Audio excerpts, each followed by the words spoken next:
Now consider another situation in the fans market.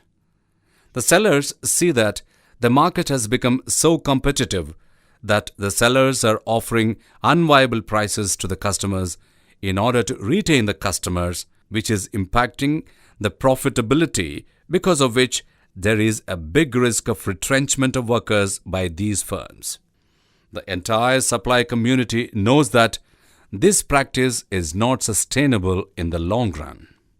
To keep the self-interest of sellers intact and to avoid chances of unemployment, the key large suppliers lobby with the government to put a legal minimum price below which nobody can sell in the market, and the government agrees here.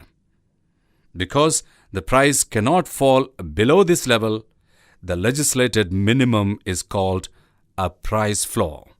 Let's first see the case of price floor that is not binding.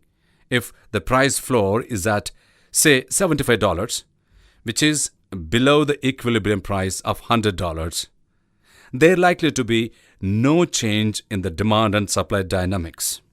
This is because the price floor price doesn't affect the transactions, because legal minimum prices are lower than prevailing market prices. No supplier will be ready to receive lower prices than market equilibrium.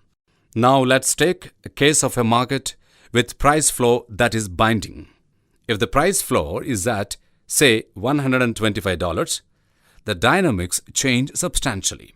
If one digs deeper, at that price, the demand is for around 3 fans and the supply is for larger quantities, that is, around 7 fans.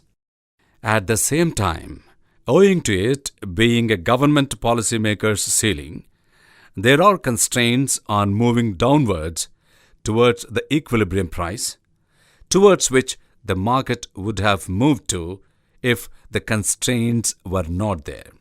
This is again a forced, non-free market situation, which generally is not sustainable. In this scenario, there will be general rise in inventory of unsold table fans in the industry, which would force suppliers to revisit their strategy of putting a legal minimum price.